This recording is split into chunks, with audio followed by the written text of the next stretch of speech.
us now here in Los Angeles, Miko Brando, who was with us almost every night after this untimely passing, longtime Michael Jackson friend attending the funeral, and Dave, yes, that's his name, Dave. He was David Rothenberg. He was set on fire in 1983, suffered, as you can see, terrible scars. Michael Jackson befriended him and paid for a lot of his surgeries. Dave is also attending the burial. Why Dave? Well, to liberate myself from the confines of my father's criminality. He caused the fire? Yeah. He is a criminal, and he caused all this.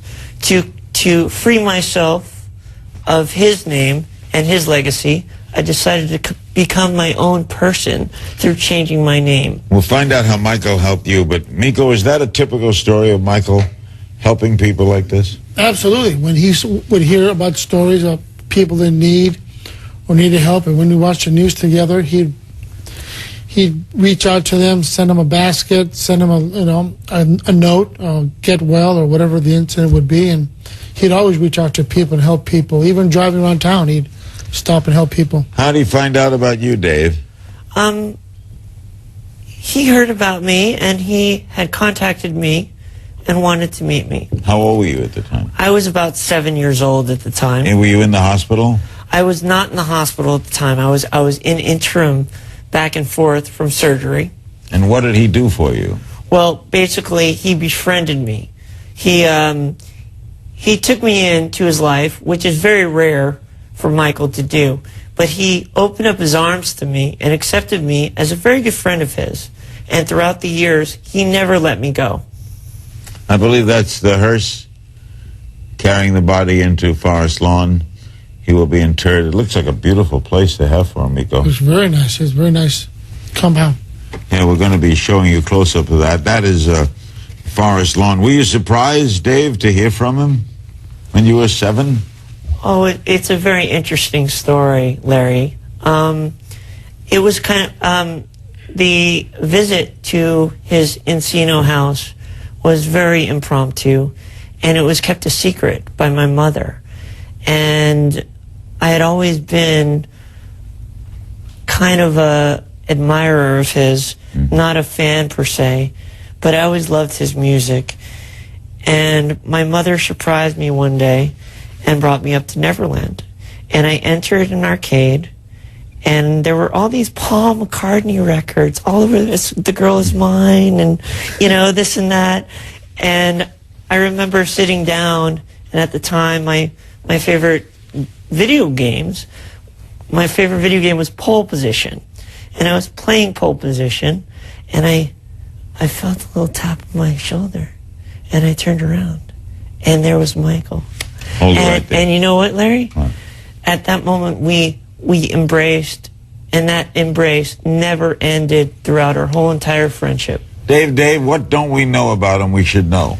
Well, I believe what people fail to realize is that Michael was a human being.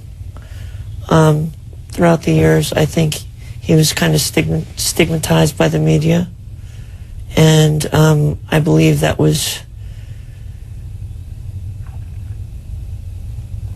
wasn't really helpful to him or to anybody around him. I believe that Michael was a great person. He has never hurt a soul, and I am happy to have been his friend for all these years and been a dedicated friend. Miko, how do you explain what Michael did for Dave? That's just the kind of human being he was. He's very loving, caring. He loved Dave from the day he met him. They became friends. Michael helped him through the years, and that's the kind of person Michael was. I mean, he loved a lot of people. He'll be missed and loved by a lot of people. Did he pay for a lot of your medicals? Actually, he did not pay for my medical. My mother had great insurance at the time. So what did he do? Michael offered a lot of emotional support for me. He was there for me whenever I needed to talk to him. He opened up Neverland to me as a means to get away. Metaphorically, he was almost like a father that I never had. Huh. Well said.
Michael Jackson is another person totally with the mask.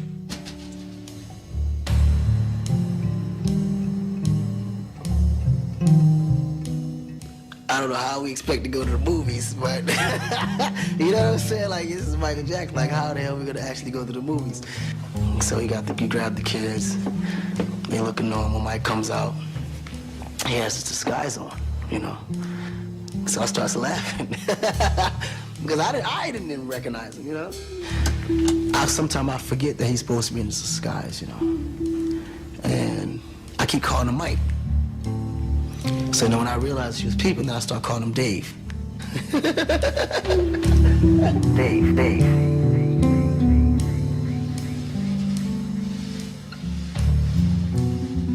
Hello all, this is Dave. How are you? Our world has come to an interesting point in an interesting time. This is a very interesting project we're working on. I want to thank each and every one of you for your overwhelming support. May God bless you. I love you. Good night.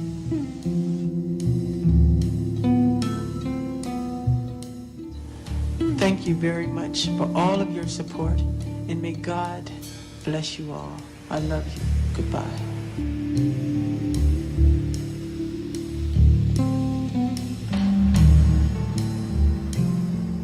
I believe that I lost a person in my life, but at the same time, I gained a lot of knowledge and a lot of experience.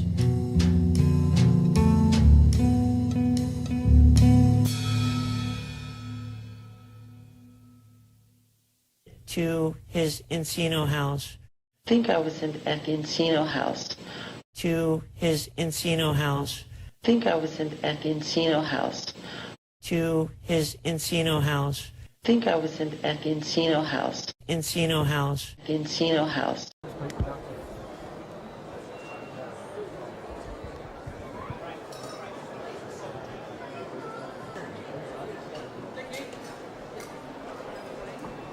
You gonna fire one yet, or?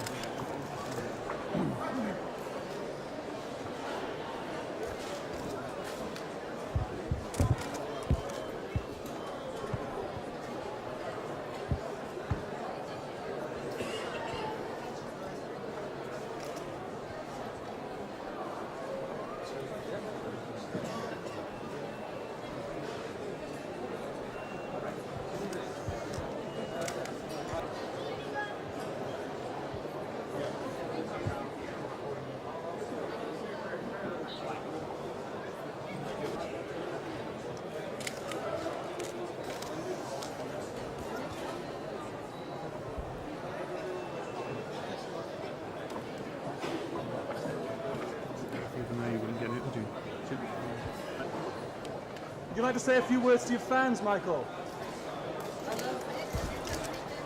Anything else?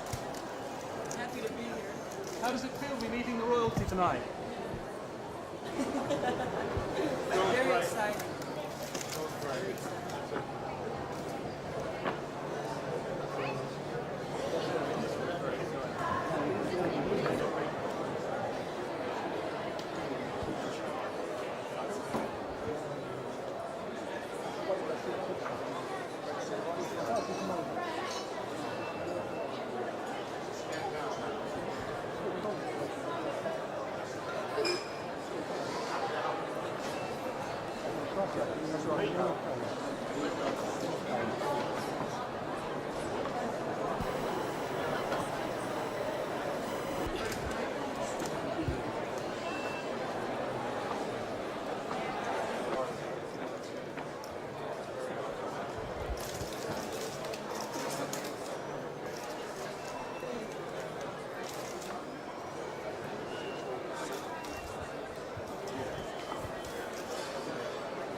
Pepsi and Michael have had the opportunity to watch some great lot of things together. But the best kind of things we do is don't disadvantage you. So, from both of us, I'd like to present this to Princess Trust and Great Ormond Street Hospital. Thank you very much. Thank you very much.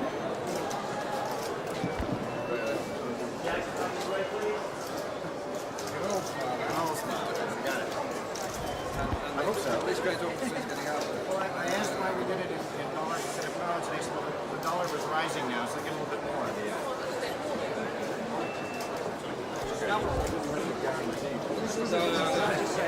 Wrapped over here.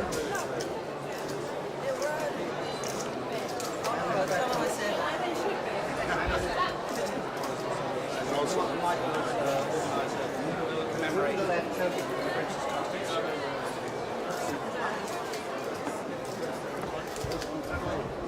represents all three albums.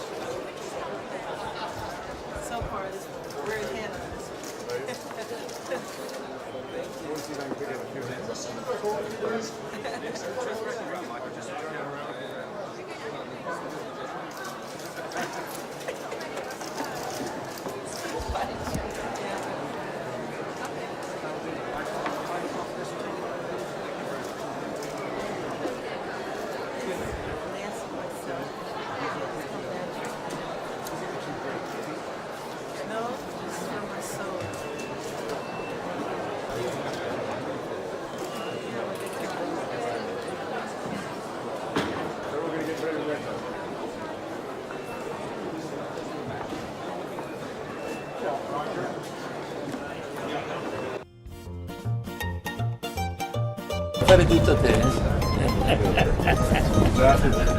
In a recent G8 meeting in Rome, the leaders of the world discussed the passing of Michael Jackson with President Obama. Correcting Italy's Silvio Berlusconi, there was no question about where President Obama is standing on this issue. He said the best, not one of the best.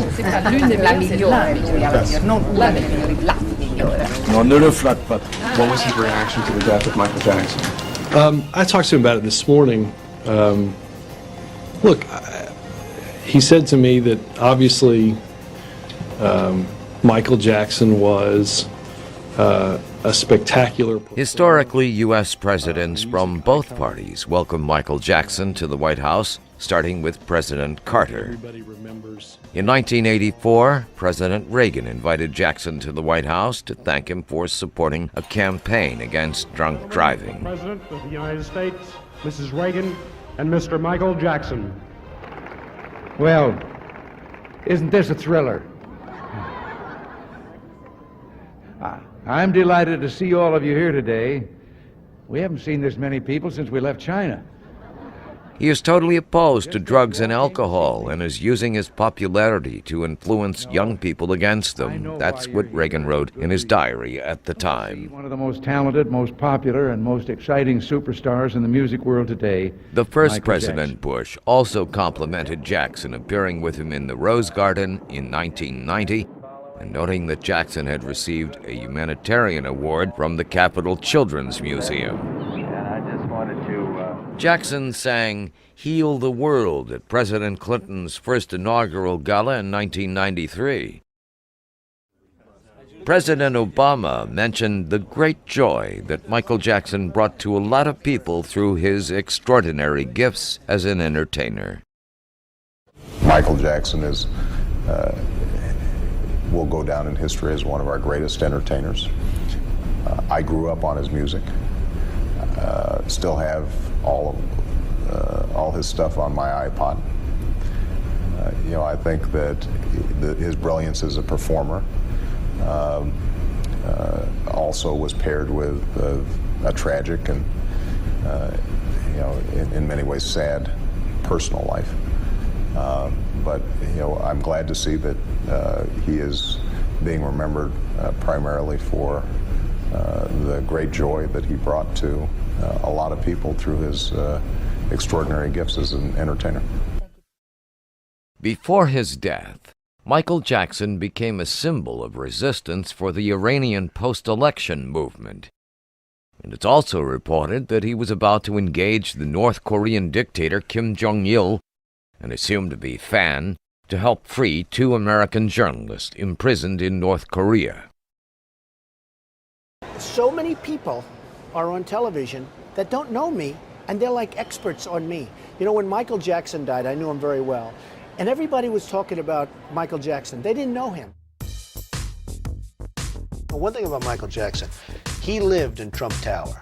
And I see your show all the time, Michael Jackson. Every night you have Michael Jackson, blah, blah, blah. 15 years ago, I went to Madison Square Garden and I watched Michael Jackson perform and do the moonwalk across the stage. And I said, I don't think I've ever seen anything. There was no entertainer like him. He lives in various of my buildings. I mean, he sort of follows me around in the sense of he likes what I have. Well, I know him very well. He's lived in my buildings. Perfect gentleman. We never had one problem. He's a friend of mine.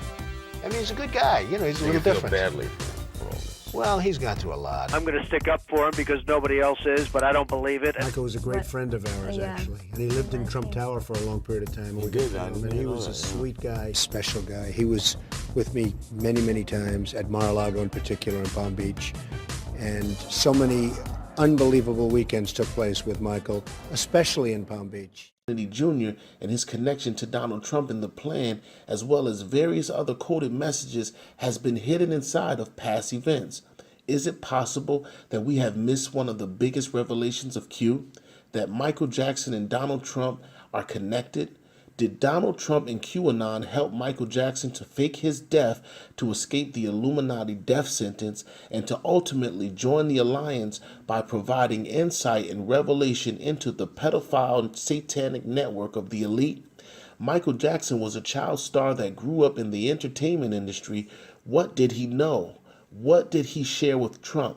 Is Michael Jackson alive, working alongside Trump and JFK Jr. and QAnon to destroy the Illuminati? This video will open your eyes to many things. Do your own research and judge for yourself. But in the words of Q, how many coincidences before it is mathematically impossible? Future will prove the past. Before Michael Jackson died, he attempted to break away from his Illuminati handlers and Sony Records. He went on the offense, openly condemning the company and its CEO, Tommy Mottola, as a devil. Michael also sent a coded message that Sony wanted to kill him. Michael appears fearless, as though he is being protected by an elite force from this satanic cult. Because most entertainers would never openly challenge the Illuminati, was Trump and QAnon protecting Michael as they did JFK Jr. 10 years earlier?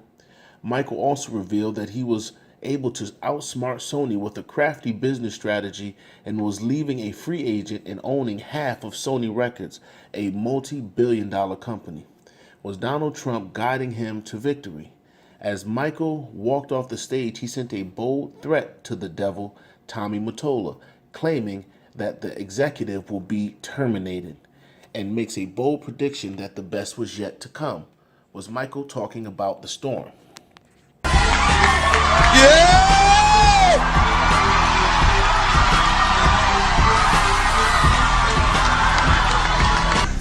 The tradition of great performers and I really want you to hear what I have to say. The tradition of great performers from Sammy Davis Jr. to James Brown to Jackie Wilson to Fred Astaire, Gene Kelly. The story is usually the same though. These guys work really hard at their craft, but the story ends the same. they usually are broken, torn, and usually just sad. And the story is very sad in the end. Sony, being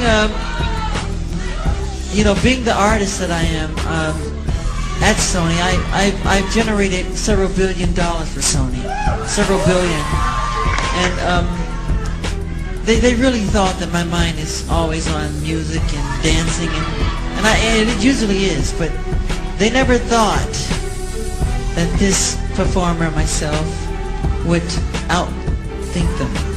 Yeah!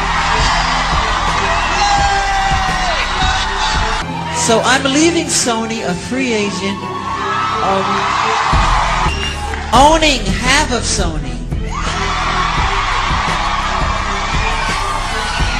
So I own half of Sony's publishing, and I'm leaving them, and they're very angry at me because of it. But I just did good business, you know. Tell him! Tell him, Michael! Tell the story! But, so, the way they get revenge is to try and destroy my album. And Tommy Mottola is a devil. I'm not supposed to say what I'm gonna say right now, but I have to let you in on a secret. Say it! Please don't videotape what I'm going to say, okay? Turn that off, please. No, what? I don't mind. Tape it. Oh! Michael is getting gangster today! Yeah. Mariah Carey, after divorcing Tommy, came to me crying. She was crying so badly I had to hold her. And she said to me that this is an evil man. And Michael, this man follows me, she said. He taps her phones. And he's very, very evil, and she doesn't trust him. And he is a horrible human being. And we have to continue our drive until he's terminated. Oh! There you go!